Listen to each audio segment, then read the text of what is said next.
Moving on, 4135. We're moving on. Let's move ahead about 160 years. We're going to go to the start of the $10 Indian Head Gold Series, and this is the 1907 Indian Head. I mean, this is a gorgeous piece, NGC graded, mint date 64. It has the green bean on it. It is the beginning of a series. It is one of the America's most beautiful coins. It is isn't this a St. Gaudens design as well? I venture to say, yeah. It's one of two.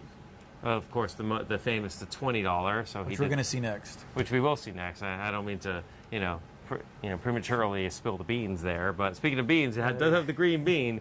It is a 4135, and the price on this Mint-State 64 with the green bean cactus hologram on there is $6,750. You got to tell me a little bit about this coin, other than it obviously being a bookend coin and the beginning of the whole new series, the latter series of the $10 gold. Right. Well, as we'll learn with the St. Gaudens double eagle that's coming up next, these were designed by Augustus St. Gaudens. He designed the $10 and the $20 gold piece for the United States. Mm-hmm. Under the, he was actually friends with President Roosevelt.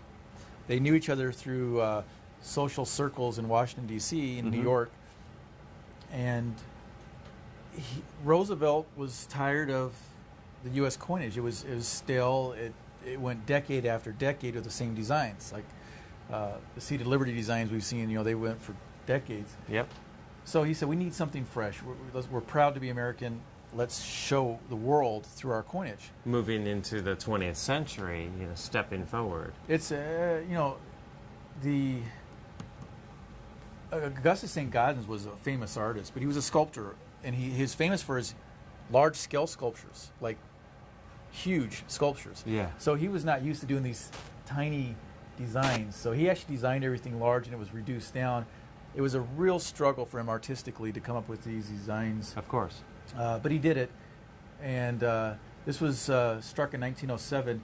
Augustus St. Gaudens actually passed away in 1907, just days after this was released into circulation. He managed to hold on. Time to see it come to fruition. Right. Gives you goosebumps to think about it. He was definitely is credited with designing the two most beautiful designs in U.S. coinage history, in my opinion, overall. I like the early American coins because of the history, but you cannot, you really have a hard time challenging the $10 Indian from 1907 onward and the $20 gold piece. Yeah. It's a gorgeous example, and especially it's the bookend years, the beginning of the most beautiful gold coins.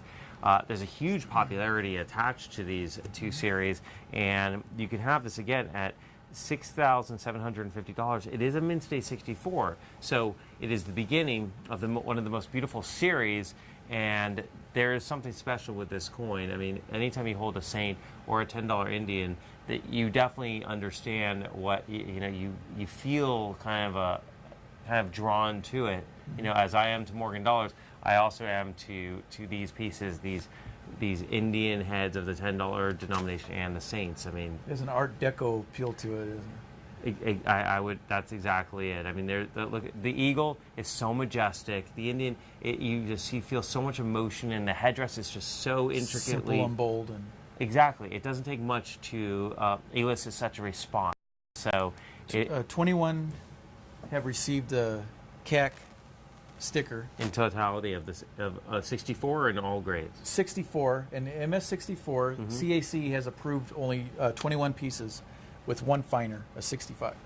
So, a total of 64 and finer. 22 pieces have been awarded the green bean sticker, which is telling you that you're getting a very conservatively graded, near gem condition $10 gold piece from 1907, first year of issue. Incredible piece, an incredible opportunity then. So, there might have been a larger mintage on this, but, you have 22 total coins that have that, CAC symbol on there. So you have a double secure, a double protection behind your coin here, and you can own this right now.